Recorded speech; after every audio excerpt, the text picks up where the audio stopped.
বিশ্ব যদি ঠিক হয়ে যায় গোটা দুনিয়া মুসলমান শাসন করবে। ওই জন্য আল্লাহ তাআলা আমার নবীকে জাজিরাতুল আরবে পাঠাইছেন। ইনজেকশন দেওয়া শুরু হয় নাই, আমি ভূমিকা সাজাইতেছি ইনজেকশনের, কথাগুলো বুঝতে থাকেন, মনোযোগ এদিক সেদিক নেবেন না, তাইলে হারায়া যাবেন। আমি দুইটা উদাহরণ দিব এই কথাটাকে বোঝানোর জন্য। বড় একটা পুকুর, পুকুর চিনেন? পুকুর বলে। পুকুরের মাঝখানে যদি একটা ঢিল ছুড়েন, এই পোলাপাই নাই আজিব তামাশা, আমরা এখানে জান দিয়া লইতেছি কথা এটা ওয়াজ করবি, তাই না ওয়াজ করতে মন চাইছে?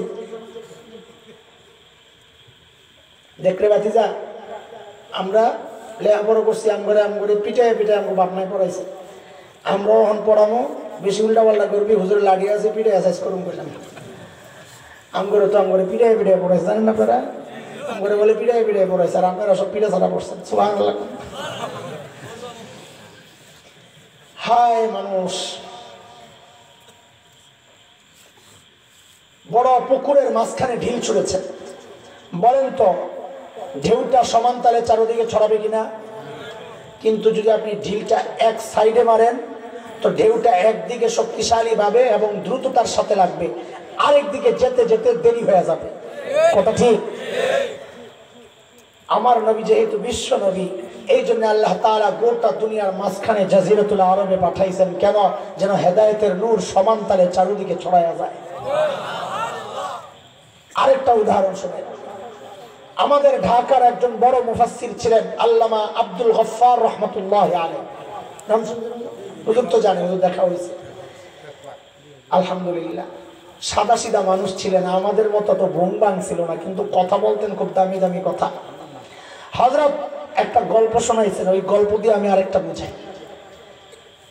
ইন্ডিয়া গেছেন আলেমদের এক কাফেলা, সকালবেলা নাস্তা দিছে বড় প্লেটের মধ্যে, তাবলিগওয়ালারা যে খায় ভাইরা, শুকনা খিচুড়ি, গরম টাটকা খিচুড়ি, মাঝখানে ঘি দিয়ে দিছে। ওই গরমের তাপে ঘি গলে যায়, আঙ্গুল দেয়, ওঠায়, খিচুড়ি মাইকা খায়। এটা বড় টেস্ট, আমরা খাইছি। মোকলা রকেট নিয়ে বাসায় যায় খাই, খাওয়ানোর কথা কইছে, মোকলারা শুরু করছে। খেয়াল করে চারপাশে মৌলবীরা বসছে, মৌলবীর মাথায় তো বুদ্ধি ভরা, ঘি মাঝখানে। আচ্ছা, এটা বুঝার আগে আরেকটা কথা বুঝালো। মুসলমান সর্বপ্রথম হিজরত করছে কোন দিকে বলেন তো? কোথায় বলেন? হাবশায়। হাবশায় বলেন কোথায়? সর্বপ্রথম হিজরত করছে কোথায়? হাবশা। কোন দিকে? মক্কা থেকে ঠিক পশ্চিমে, আজকের দুনিয়ার মানচিত্রের লোহিত সাগরের পশ্চিম পার, আরব আফ্রিকার পাশের অঞ্চল, ইথিওপিয়া এরিত্রিয়া, যে বর্তমান মানচিত্রে, ওই ইথিওপিয়া এরিত্রিয়ার অঞ্চলটা ছিল নবীযুগের হাবশা, পশ্চিমে, সোজা পশ্চিমে। এরপর মুসলমানরা হিজরত করছে পূবে মদিনার দিকে। ওই যে খিচুড়ি সামনে পশ্চিম দিকে যে মাওলানা সব বসছে, উনি কি করছেন, হঠাৎ করে ঘিয়ের মধ্যে আঙ্গুলটা ঢুকাইয়া নিজের দিকে একটা মারছে টান। কয় কি? ইসলাম প্রথমে মক্কা থেকে হাবশার দিকে হিজরত করছে, ঘিরে বানাইছে ইসলাম। ওই যে মাঝখানে এখন ঘি তো কইলা গেছে, এদিকদার লাইন তৈরি হয়েছে, ঘি সব ছুটছে মক্কার দিকে, হাবশার দিকে। পূর্ব দিকে যে মাওলানা বসা, উনি দেখলেন খাইছে ঘি, তো খায়া ফেলবে হাবশাওয়ালা, উনি তাড়াতাড়ি আঙ্গুলটা ঢুকায় মারছে নিজের দিকে টান। এরপর ইসলাম মক্কা থেকে মদিনার দিকে হিজরত করছে। এখন ঘি ছুটছে মদিনার দিকে আর হাবশার দিকে। আব্দুল গফফার সাহেব, আমি বসে বসে এখন তামাশা দেখতেছি, আমারও তো ঘিয়ের ভাগ দিব না দেখা যায়। আমি কি করলাম, দেরি করলাম না, হাতাগুলারে বইটা তাড়াতাড়ি ওই ঘিটারে পুরো খিচুড়ির মধ্যে মাখলাম আর বললাম, এরপর ইসলাম গোটা দুনিয়ায় ছড়াই গেছে। আরে দোস্ত, আল্লাহর নবীকে আল্লাহ এই দুনিয়ার মাঝখানে পাঠানোর কারণে আমি আর তুমি ঘিয়ের ভাগ পাইছি, নাইলে আমাদের পর্যন্ত ইসলাম পৌঁছতে একটু সময় লাগতো। অথচ আমাদের বড় সৌভাগ্য যে বাংলাদেশে ইসলাম, মদিনায় যখন ইসলাম গিয়েছে ঠিক ওই সময় ইতিহাস বলে বাংলাদেশেও ইসলাম চলে আসছে তিনজন সাহাবীর মাধ্যমে। যে তিনজন সাহাবী চীনে গেছিলেন ব্যবসা করার জন্য, যার একজনের কবর এখনো চীনে আছে, ধারণা করা হয় আরেকজনের কবর বার্মায় আছে, ধারণা করা হয় আরেকজনের কবর আমাদের চট্টগ্রামে আছে। আলহামদুলিল্লাহ, এই জন্য আমরা বলি বাংলাদেশ থেকে যারা ইসলামকে নিশ্চিহ্ন করতে চায় তাদের উদ্দেশ্যে স্পষ্ট পয়গাম, বাংলাদেশে ইসলাম কচুরি পানার মতো ভেসে আসে নাই। হযরত সাহাবায়ে কেরামের হাত ধইরা বাংলাদেশে ইসলাম এসেছে, যার কারণে বলি বাংলাদেশের ইসলামের ওই বৃক্ষের গোড়া ওরে নিচে প্রথিত এই গোড়াকে ফুৎকার দিয়ে উড়াইয়া দেওয়া যাবে না, বরং যে হাত ইসলাম নিশ্চিহ্ন করতে আসবে ও মুসলমান প্রস্তুত থাকতে হবে, ওই হাতগুলোকে গড়িয়ে দিতে হবে ইনশাআল্লাহ। আল্লাহু আকবার।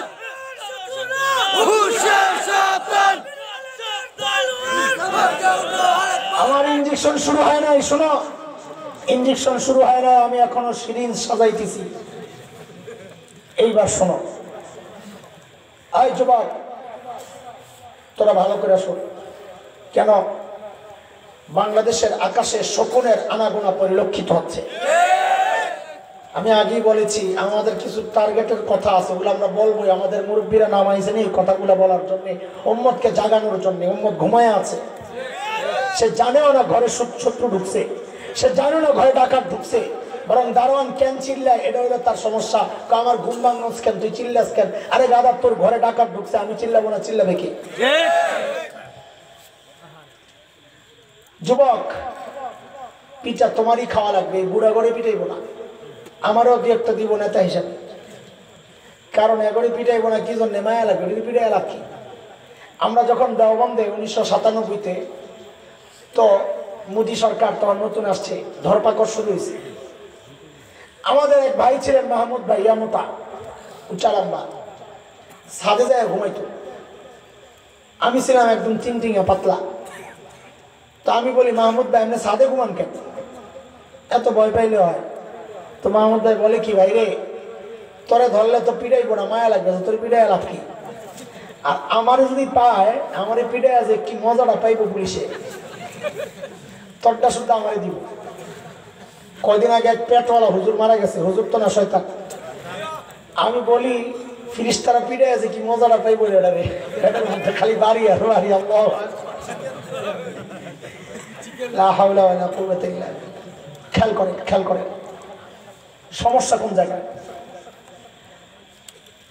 এই আপনারা দেশকে ভালোবাসেন, ইঞ্জেকশন দেওয়ার আগে ওই স্পিড মাইখা লইতেছি যেন ব্যথা না পান। নবীকে ভালোবাসেন, আচ্ছা নবীকে ভালোবাসার জন্য কি আওয়ামী লীগ ত্যাগ করা লাগবে? বিএনপি ত্যাগ করা লাগবে? আওয়ামী লীগের থাইকা নবীকে ভালোবাসা যায় না? বিএনপিতে থাইকা বাসা যাবে না? জামাতে থাইকা, জাতীয় পার্টিতে থাইকা? আচ্ছা গেল এক সাইড। আপনি দেশকে ভালোবাসেন? দেশকে ভালোবাসতে হলে কি আপনাকে মাদ্রাসায় ভর্তি হতে হবে? হেফাজতে যোগ দেওয়া লাগবে? আওয়ামী লীগে যোগ দেওয়া লাগবে? বিএনপিতে? বোঝা গেল দেশকে ভালোবাসার জন্য কোনো দলীয় পরিচয় লাগে না, নবীকে ভালোবাসার জন্যও কোনো দলীয় পরিচয় লাগে না। কাজে আমরা এখানে কোনো দলীয় পরিচয়ে বসি নাই। আজ কাজে আমি যে কথাটা বলবো এটা দলীয় চিন্তা থেকে কেউ দেখলে আপনি আস্তে একটা বোকা। রাজনৈতিক গ্রাম সঙ্গে খালি আমাদের বক্তব্যগুলো রাজনীতি, খালি রাজনীতি, উস্কানি দেন।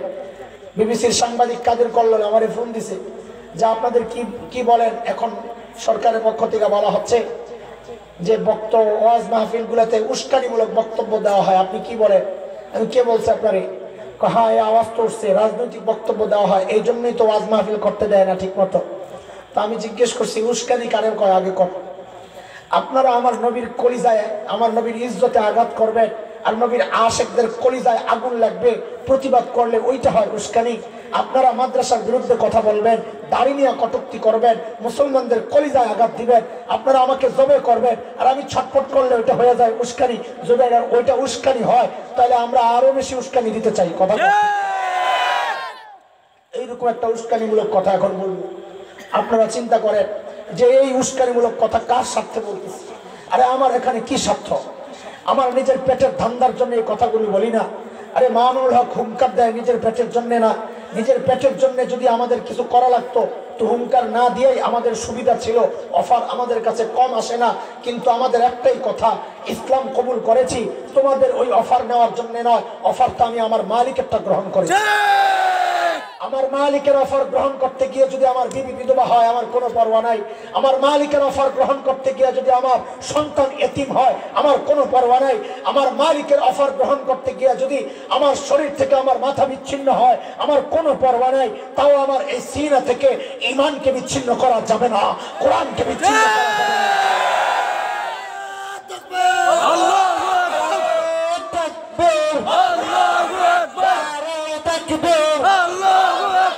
ইসলামের শত্রুরা হুঁশিয়ার সাবধান।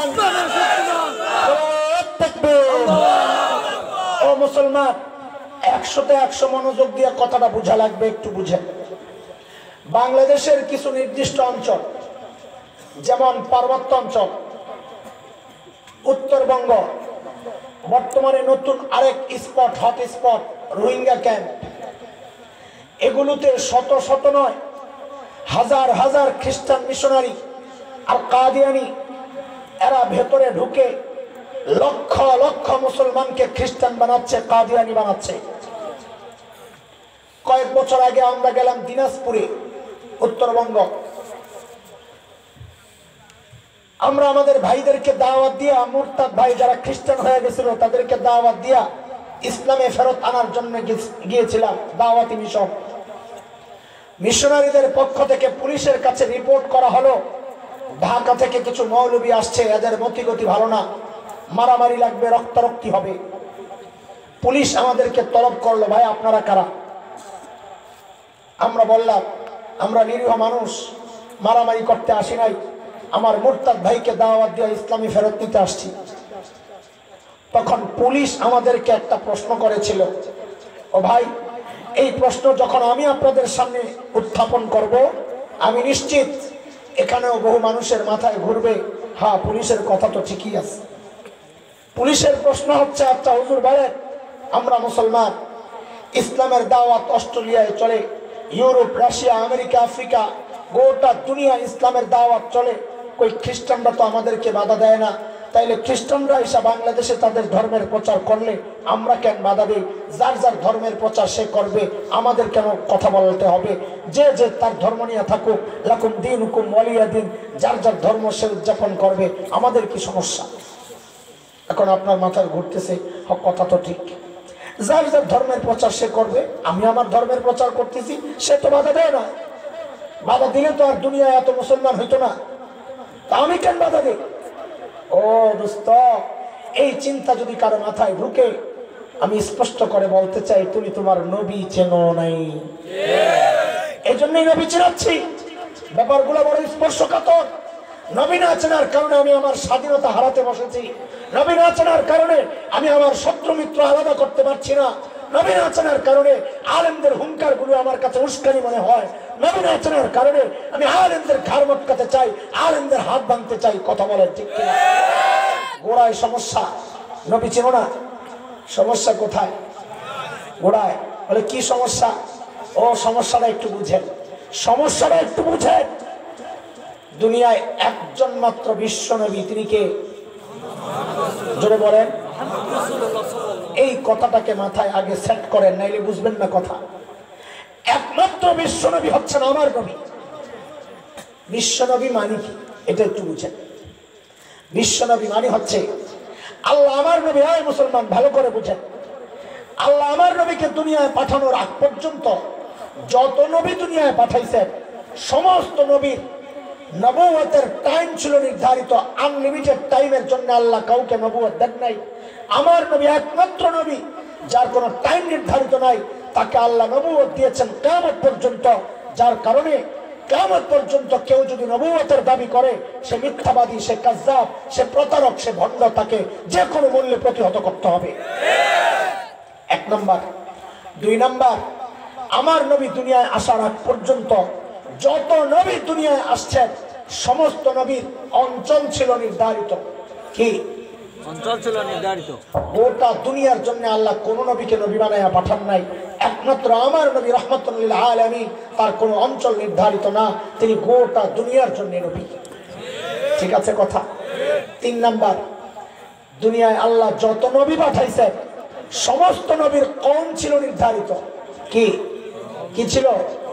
কওম নির্ধারিত। বলে প্রমাণ? প্রমাণ আপনার কাছে রেখে আসছি, সুবিধা দেন। এটা সুই রেখেছি না? হে বনি ইসরাইল, আমি নবী পাঠিয়েছি প্রেরণ করেছি। ইয়া বনি ইসরাইল ইন্নী রাসূলুল্লাহি ইলাইকুম। ও বনি ইসরাইল, আল্লাহ আমাকে তোমাদের রাসূল বানায়া পাঠাইছেন। মনে আছে কথা? কি বোঝা গেল? হযরত ঈসার কওম নির্ধারিত। আল্লাহ হযরত ঈসাকে শুধুমাত্র বনি ইসরাইলের নবী বানায়া পাঠাইছেন। আমার নবী একমাত্র নবী, বিশ্ব নবী, যাকে আল্লাহ নির্দিষ্ট কোন কওমের নবী বানায়া পাঠান নাই। তিনি হিন্দু, বৌদ্ধ, খ্রিস্টান, মগ, মোরাং, গারো, চাকমা, কুকিল, সাঁওতাল, টিপরা, ইহুদি সহ গোটা দুনিয়ায় যত জাতি বাস করে সমস্ত জাতির জন্য একজন বিশ্ব নবী, তার নাম হচ্ছে মুহাম্মদুর রাসূলুল্লাহ সাল্লাল্লাহু আলাইহি ওয়াসাল্লাম। এইবার বুঝেন কেন ইসলামের দাওয়াত গোটা দুনিয়ায় চলবে, কেন খ্রিস্টানদের দাওয়াত বাংলাদেশে চলবে না। এইবার একটু বুঝেন জিনিসটা। আপনাদের এই শমশেরনগর নাকি এরকম থানা? কমলগঞ্জ সংসদীয় আসনে এটা মৌলভীবাজার কত? 3। আচ্ছা যাই হোক, 3-4 একটা হইবই, পাশাপাশি তো। এমপি কে? আব্দুল শহীদ। হ্যাঁ, আলহাজ আব্দুল শহীদ। ও উপাধ্যক্ষ আব্দুল শহীদ সাহেব আর সিনিয়র পার্সন। হঠাৎ উপাধ্যক্ষ আব্দুল শহীদ, খুব মনোযোগ দিয়ে বুঝেন, উপাধ্যক্ষ আব্দুল শহীদ সাহেবের ত্যাগী কর্মীরা হঠাৎ একদিন লক্ষ্য করলো যে কমলগঞ্জের একদম প্রপারে একটা অফিস খুলছে কারা জানো।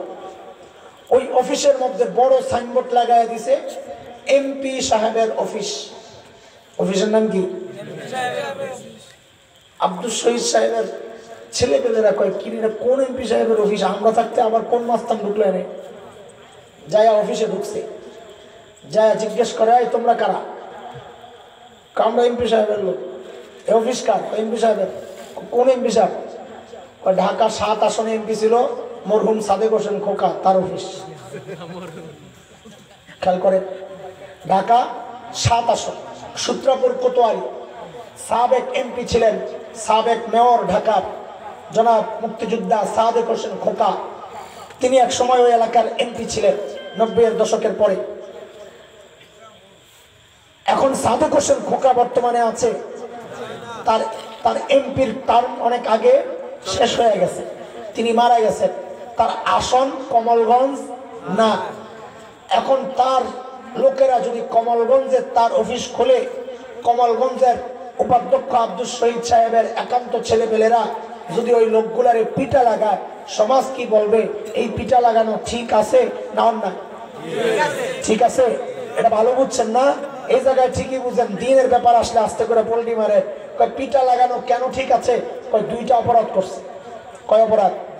মুসলমান ভালো করে বুঝেন, কয় অপরাধ? 2টা। কয় অপরাধ? 2টা। 1 নম্বর অপরাধ হচ্ছে সাদেক হোসেন খোকার এমপির যে টার্ম ছিল, এটা 15-20 বছর আগে শেষ হয়ে গেছে। তিনি মারা গেছেন, তিনি বর্তমানে এমপি না। তার অফিস খুলছ, 1 নম্বর অপরাধ। 2 নম্বর অপরাধ হচ্ছে তার আসন তো কমলগঞ্জ না, তার আসন তো ঢাকা 7। কমলগঞ্জে কেন এসে অফিস খুলছ? খুলবা তো খুলবা, ঢাকায় যায় খোলো, তুমি এখানে কেন আসছো? অপরাধ নাম্বার 2। এই 2 অপরাধের কারণে যদি জনগণ তাদেরকে পিটা দেয়, পিটা দেওয়া ঠিক আছে তো না? ঠিক আছে, পোল্টি মারবেন না তো আবার? বুঝা বলেন ঠিক আছে? এইবার বুঝেন, তাইলে খ্রিস্টানরা বাংলাদেশে আইসা তাদের ধর্মের প্রচার কেন করতে পারবে না? বলে 3টা অপরাধ তারা করেছে।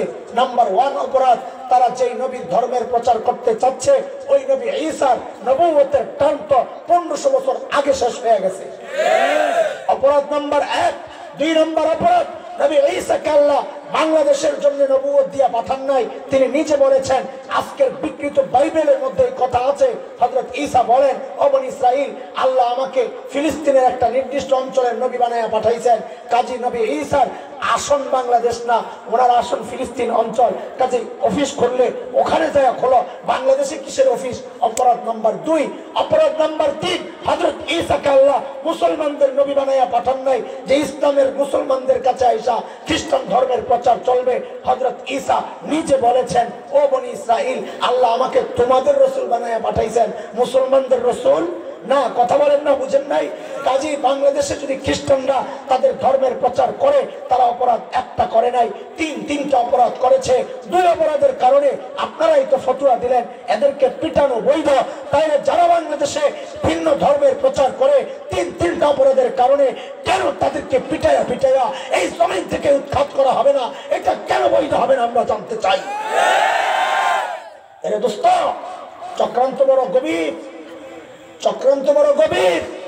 একটু বুঝো, তুমি কাকে ভোট দাও আমার জানার দরকার নাই, নৌকায় না ধানের শীষ জানার দরকার নাই, লাঙ্গল না দাঁড়িপাল্লা জানার দরকার নাই, হেফাজত না জমিয়ত জানার দরকার নাই, চরমনাই না ফুলতুরি জানার দরকার নাই, কেয়াম করোনা জানার দরকার নাই, আলিয়ানা কওমি জানার দরকার নাই, ওয়াহাবি না সুন্নি জানার দরকার নাই।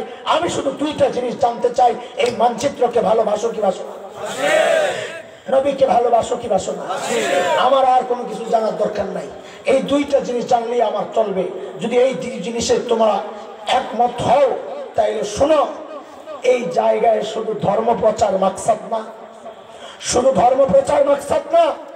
কারণ এদের পূর্বপুরুষকে আমরা চিনি, এদের পূর্বপুরুষ তো সেই ইংরেজরা যারা বাংলাদেশ সহ এই উপমহাদেশের লক্ষ লক্ষ আলেমকে জীবন্ত ফাঁসিতে ঝুলাইয়া হত্যা করেছে।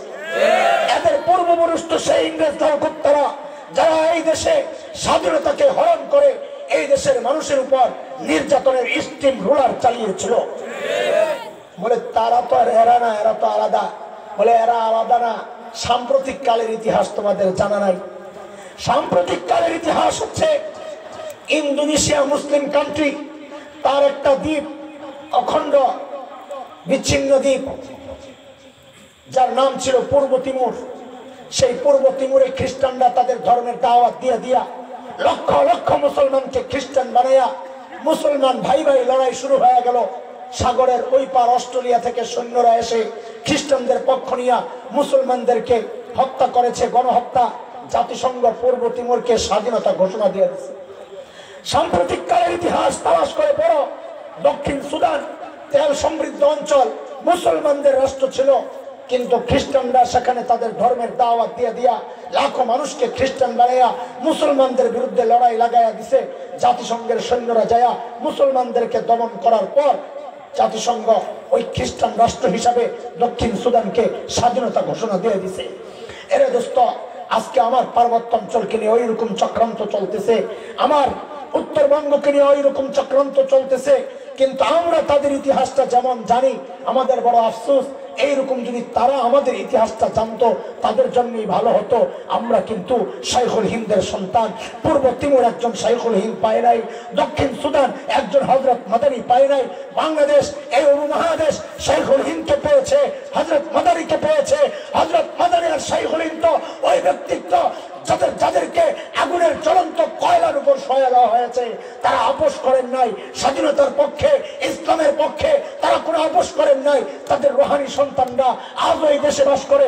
আমরা হয়তো কেউ কিয়াম করি, কেউ করি না, কেউ ওয়াহাবি, কেউ সুন্নি, কেউ কওমিতে পড়ে, কেউ আলিয়ায় পড়ে, কেউ জামাত করে, কেউ জাতীয় পার্টি করে, কেউ আওয়ামী লীগ করে, কেউ বিএনপি করে। এরা ভেবেছে কি জানেন? আমরা এত বিভক্ত, আমাদেরকে দমন করা সহজ। আমরাও পাল্টা তাদেরকে শাইখুল হিন্দের একটা উদাহরণ শোনায় দিতে চাই। আমার হাতের আঙ্গুল কয়টা? এই যুবক খেয়াল করে বলো, কয়টা? আঙ্গুলের মাথাগুলো একসাথে মিলানো না ফাঁকা ফাঁকা?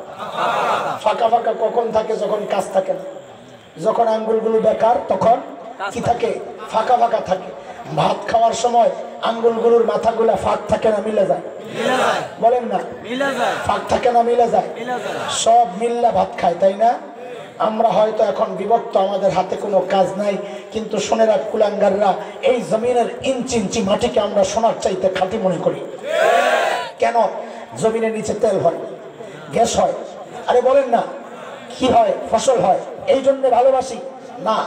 এই জমিনের ইঞ্চি ইঞ্চি মাটিকে ভালোবাসি এই জন্যে, কারণ এই জমিন হযরত শাহজালালের জিহাদের সাক্ষী, এই জমিন হযরত হাফিজজির সেজদার সাক্ষী, এই জমিন হযরত কারি ইব্রাহিমের জিকিরের সাক্ষী, এই জমিন শাইখুল হাদিসের দর্শের সাক্ষী, এই জমিন মুফতি আমিনের হুঙ্কারের সাক্ষী, এই জমিন সাহেবে ফুলতলির দাওয়াতের সাক্ষী, এই জমিন আল্লামা আহমদ শফির আন্দোলনের সাক্ষী। এই জমিনের ইঞ্চি ইঞ্চি মাটি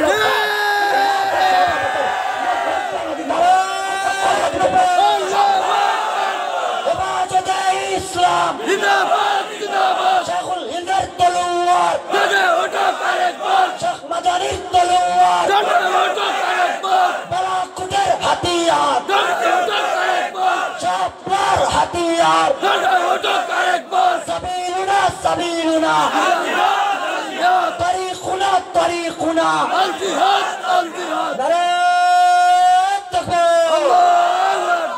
বলেন আপনারা আমার এই কথাগুলো দেশ বিরোধী না দেশের পক্ষে, স্বাধীনতার বিপক্ষে না পক্ষে? এই কথাগুলো যদি স্বাধীনতার পক্ষে হয় তাহলে আমি উস্কানিদাতা না যারা এই কাজগুলো করতেছে তারা উস্কানিদাতা? বলেন আপনারা, আপনারাই বলেন। এর জন্য কি আওয়ামী লীগ ছাড়া লাগবে? আমার এই কথার সাথে একমত হওয়ার জন্য কি বিএনপি ছাড়া লাগবে? আমার এই কথাগুলোর সাথে একমত হওয়ার জন্য হেফাজতে যোগ দিতে হবে? কথা বলেন। আমরা আমাদের যার যার জায়গায় থাইকাই এই কথাগুলোর সাথে একমত হতে পারি কি পারি না? এটাই তাদের ভয়। এই জন্য তারা আমাদের ছোট ছোট বিষয় নিয়ে আমাদেরকে লাগায় রাখে। একজনকে তুই কেয়াম কর, আরেকজনকে করিস না, দুদিন পরে দেয় লাগায় মারামারি। একজনকে কয় তুই জামাতে ভোট দে, আরেকজনকে কয় তুই নৌকায় ভোট দে, 2 দিন পর লাগায় দেয় মারামারি। মারামারি লাগাও আর যাই করো, চূড়ান্ত সময়ে যদি দেশ আক্রান্ত হয় আর আমার দিন আক্রান্ত হয়, খোদার কসম আমরা তখন বিচ্ছিন্ন থাকবো না, একজোট হইয়া তোদেরকে একটা একটা করে ধরে জীবন্ত দাফন করবো ইনশাআল্লাহ। শেষ ইঞ্জেকশন দিব। অনেক ইঞ্জেকশন আমার হাতে আছে স্পেশাল, কিন্তু সময় কম। আমি শেষ একটা ইঞ্জেকশন দিব, শেষ 5-6 মিনিট লাগবে, শুনবেন ইনশাআল্লাহ? আছেন আছেন ইনশাআল্লাহ? কোনো সমস্যা হুজুর কয়টা ইনজেকশন হইতো? আমার সমস্যা আইলে কমতো না করে বলে। আর 5-10 মিনিট থাকবে। আমি আর একটা ইঞ্জেকশন দিতে চাই। কয়টা? এতক্ষণ দিছি অগরে, এবার দেবো আপনার করে। নিতে রাজি? নিতে রাজি? এই ইঞ্জেকশন নিতে হইলে আপনার ঘরে আমি 2টা উদাহরণ দিব। উদাহরণ দিয়ে বুঝাইলে আমার জন্য সহজ হয়, আপনারাও বুঝবেন সহজে।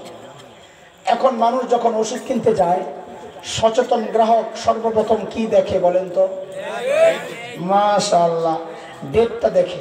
আর আমার মতো কাঞ্জুস হইলে ম্যাক্সিমাম রিটেল প্রাইস এমআরপি ওইটাও দেখে যে রেটটা কত। এটা একটা বিষয়। ডেটটা দেখাই দেখে 1 মাস আছে। নিজের ছোট্ট বাচ্চার জন্য ওষুধ কিনতে গেছে, দেখে 1 মাস আছে। এটাকে ফার্মেসিওয়ালারা বলে শর্ট ডেটের মাল। কি ডেটটা একেবারেই শর্ট, মাত্র 1 মাস আছে, কয় নতুন মাল দে, বলে কি বলে না? আরে কথা বলে। যদি দেখে 1 মাস ডেট এক্সপায়ার হয়ে গেছে, ডেট চলে গেছে 1 মাস আগে, এই ওষুধ জিন্দেগিতে খাবেন কেন? এটা কি হয়ে গেছে? বিষ কি? আরে কথা বলেন না। যদি দেখেন 1 বছর আগে ডেট এক্সপায়ার হয়ে গেছে, তখন কি করবেন? কোন সাবাস, আমার কথাটা বলছে। আমি যে পাগলা, আমার মতো খেপা পাবলিক যদি হয়, ওটা দিব মাথার উপরে মাই। ইসলামী ভাই বেটা, 1 বছর আগের ওষুধ আমার খাওয়াইতে চাস? এটাই তো ঠিক নাকি? পোল্ট্রি মারবেন না কিন্তু, আমি আগে থেকে কয়ে। এই একটা উদাহরণ দিলাম, রাখেন এটা। আরেকটা উদাহরণ দিয়ে চলে। শ্বশুর বাড়িতে গেছে জামাই, বিয়ে করবো আর কি, এখনো জামাই হয় নাই, তো যাইতে একটু লেট হয়ে গেছে, বিকাল হয়ে গেছে। তো শ্বশুর চিন্তা করে আমারই তো জামাই, কষ্ট দিয়া লাভ কি? এই আগে খাওয়া দাওয়া সারেন, আগ পরে হবে। হয়নি এমন? আরে হয়নি এমন? তো জামাইয়ের সামনে খাওয়া দিছে বড় প্লেটের মধ্যে, হরেক রকমের সুস্বাদু মুখরোচক খাবার, আস্তা খাসি, আস্তা মুরগি, বিভিন্ন রকমের কাবাব, শিক কাবাব, জালি কাবাব, সুতা কাবাব, বড়ি কাবাব, সব দিয়া টিয়া চিংড়ি টিংড়ি দিয়া সাজাইয়া দিছে। আরে দেয়নি আপনাকে কমলগঞ্জে? তা আগে তো জানলাম না এগুলা। আচ্ছা যাক, জানি না, এরকম সমস্যা নাই, আরেক জায়গায় খাইছি, অসুবিধা নাই। বড় প্লেটের মধ্যে দিছে জামাইরে খাইতে। পোলাপান মনোযোগ দিয়ে আমার উদাহরণটা বুঝো। বড় প্লেটের মধ্যে দিছে খাইতে, জামাই বাবু ওইদিকে মনোযোগ নাই, ও তাকায় রয়েছে কোথায়? ওই যে বাইরে ডেকোরেটরওয়ালারা একটা টুকরি রাখছে, খালি কি বলে টুকরি বলে, টুকরি চিনে? টুকরি রাখছে বাইরে কেন? ওই উচ্ছিষ্ট ময়লাগুলা ফেলানোর জন্য। হাড্ডি, বাচ্চারা যে সমস্ত পোলাও নষ্ট করছে, নাকের শ্রেষ্ঠাটা সেলাই গেছে আঠালো, ওই পোলাওগুলা নিয়ে ফেলায়। লেবু চিপ্পা চিপ্পা খায়া যে সিল কাটা আছে, ওইটা নিয়ে ফেলায়। আরে রাখি কিনা এরকম ভাণ্ড? জামাই তাকায় রয়েছে ওই জায়গায়, কতক্ষণ তাকায়া থাইকা মর্দ উঠছে, এই খানা রাইখা গেছে ওখানে। যাই ওই টুকরির সামনে আসন গাইরা বসছে গর্বের সাথে। ওখান থেকে একটা রান লইছে, রান তো নাই খালি হাড্ডিটা উচ্ছিষ্ট, ওটারে লইছে। লইয়া ওই যে ময়লা পোলাও একটু মুখে দেয়, হাড্ডিটারে সাবান দেয়, ওই যে লেবুর রস তো নাই, সিলকারে দেয় একটা কামড়, খুব গর্বের সাথে খাইতেছে। শ্বশুরে ঘর থেকে বাইরে এই দৃশ্য দেখে কয় আল্লাহ এটা কি, এটা সুস্থ না পাগল? আরে বলেন না। ঘটককে ডাক দিছে, কয় মিয়া ভাই এদিকে আসে। ঘটক মনে করছে বিলটা বুঝি খানার আগেই পাই যাবে, ভিতরে নিয়ে দিছে বানানি, তুই আমার জামাই আনছিস পাগল, এটা দেখ কি খায়। এই পুরা খানার খরচ যা করছি সব ফেরত দিয়া যাবি না, করবে কি করবে না, না বিয়ে দিয়ে দিবে? আরে বলেন না, বলেন। এই যে জামাইটা যার কথা বললাম, এই জামাই সুস্থ না পাগল? বুঝা বললেন, পরে কিন্তু পল্লী মারেন না, আপনাকে পল্লী মারার বড় অভ্যাস আমি জানি।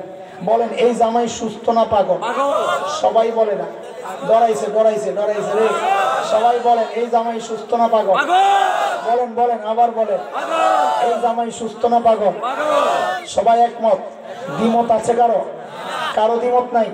মাশাআল্লাহ, তাহলে তার আমার বলতে কোনো সমস্যা নাই। ওরে দোস্ত, আমার আর তোমার সামনে আল্লাহ তাআলা শ্রেষ্ঠ রাসূলের নিয়ামত রেখে দিয়েছেন, সব দামি দামি জিনিস দিয়া সাজায়া দিয়েছেন। ওয়া ইন্নাকা লাআলা খুলুকিন আযীম, সবচেয়ে দামি চরিত্রের অধিকারী আমার নবী। ওই আখলাকের চরিত্র আর আদর্শ আমার আর তোমার সামনে। তুমি ওইদিকে তাকাও না জামাই, তোমার নজর পড়ে রয়েছে ওই ডাস্টবিনের দিকে। ওই হিন্দি সিরিয়ালের আখলাক, তাদের পোশাক, তাদের চালচলন, তাদের অনুষ্ঠান, তাদের প্রোগ্রাম, সব ওই জায়গায় তুমি তাকায় রয়েছ। 1 মাস আগে 1 বছর ডেট এক্সপায়ার হয়ে গেছে, ওই ওষুধ খাইতে চাও না। অথচ 1500 বছর আগে যে খ্রিস্টান ধর্মের ডেট এক্সপায়ার হয়েছে, 2000 বছর আগে যে ইহুদি ধর্মের ডেট এক্সপায়ার হয়ে গেছে, তোমার কাছে ওইটাই ভাল লাগে। তাদের পোশাক তোমার শরীরে, তাদের চুল তোমার মাথায়, তাদের লিবাস তোমার শরীরে, তাদের চরিত্র, তাদের আখলাক, তাদের বেশভূষা, তাদের চালচলন, তাদের কথা বলার ধরন, সব তাদেরটা গ্রহণ কইরা তুমি নিজের কিভাবে সুস্থ ভাবো, তুমিও তা আস্তে একটা পাবো। কথা ঠিক? এখন কি পাগল থাকবো না সুস্থ থাকবো? আর কথা বলে সুস্থ থাকবো ইনশাআল্লাহ। প্রমাণ দিতে হবে, প্রমাণ দিতে হবে। রাজি ইনশাআল্লাহ? আরে রাজি ইনশাআল্লাহ? কে কে রাজি? আল্লাহু আকবার, আল্লাহু আকবার। প্রমাণ দিব ইনশাআল্লাহ। তাড়াতাড়ি নামা। তাইলে ওই প্লেট থেকে একটা গোস্তের টুকরা খাইয়া শ্বশুরে দেখাইতে হইব, শ্বশুর আমি পাগল না, বিয়ে করতে আইছি, মনটা খারাপ, খানায় রুচি নাই, একটা গোস্ত খা আস্তে আস্তে বয়া বয়া। রাজি আছি একটা গোস্ত খাইতে? আরে প্লেট থেকে কয় গোস্ত খাবো? কয়টা কয়টা? এক পিস গোস্ত খাইয়া অন্তত শ্বশুরে দেখাই যে আমি পাগল না। রাজি আছি না ইনশাআল্লাহ?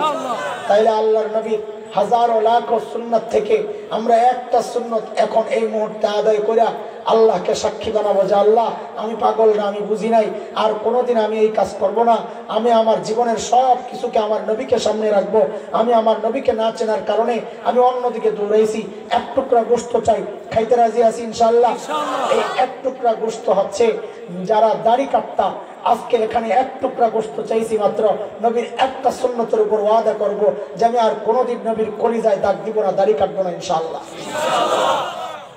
ইনশাআল্লাহ খালি মুখে কইলে হইব না, দাঁড়ায় ওলামায়ে কেরামকে সাক্ষী বানাইতে হবে যে হুজুর আমি এইভাবে চিন্তা করি নাই। আপনি না, আপনি না, যার দাড়ি আছে সে না, যার দাড়ি নাই এমন 50টা যুবক আমি আজকে এখানে কালেকশন করবো ইনশাআল্লাহ। যার দাড়ি নাই এমন 50টা স্টেজে আসবে, তারা দোয়া নিয়ে যাবে হুজুরদের থেকে। 50টা যুবক, মাশাআল্লাহ। আসো, যার দাড়ি উঠছে সে না, যে দাড়ি রাখো নাই এতদিন পর্যন্ত, আজকের পর পাক্কা নিয়ত যে আমি আর কোনোদিন নবীর কলিজায় দাগ দিব না ইনশাআল্লাহ। আসো, আমার 50টা ছেলে দরকার। বুড়ারা আপনারা বসে রয়েছেন কেন? উপরে আসো, উপরে একদিক দিয়ে আসো, আরেক দিক দিয়ে নামো, জলদি আসো, উঠায় দেওয়া করে। হ্যাঁ মাশাআল্লাহ, আরে ওঠা ওঠা, আল্লাহু আকবার, আল্লাহু আকবার, আল্লাহু আকবার। আসো আসো, মাশাআল্লাহ মাশাআল্লাহ, আসো, মারহাবা, জাযাকুমুল্লাহ, বারাকাল্লাহ, হাইয়াকুমুল্লাহ। আসো আসো, জলদি আসো, জলদি আসো, জলদি আসো। কই মাশাআল্লাহ, 1 নম্বর, এই গন্তরা গান, মাশাআল্লাহ। ওই তার দেখো, তার দেখো, তার দেখো, তারটা তার শোনায় দিল। 4 মাশাআল্লাহ, 5 সরব, তার দেখো কত, 6 7 8 দিন খানা দিয়েছে, 10 ইনশাআল্লাহ, 11 12 এই কেউ উঠবো না কেউ উঠবো না কেউ উঠবো না ইনশাআল্লাহ কত মাশাআল্লাহ মাশাআল্লাহ মাশাআল্লাহ মারহাবা মারহাবা মারহাবা মারহাবা মারহাবা মারহাবা মারহাবা বলে সবাই মারহাবা তাকবীর লিল্লাহি তাকবীর এই মাদ্রাসার ছাত্রবাদ হ্যাঁ মাদ্রাসার ছাত্রবাদ ভাই শোনো মাদ্রাসার ছাত্র শোনো সময় নেই তোমাদের কাছে হ্যাঁ মাদ্রাসার ছাত্রবাদ মাশাআল্লাহ মারহাবা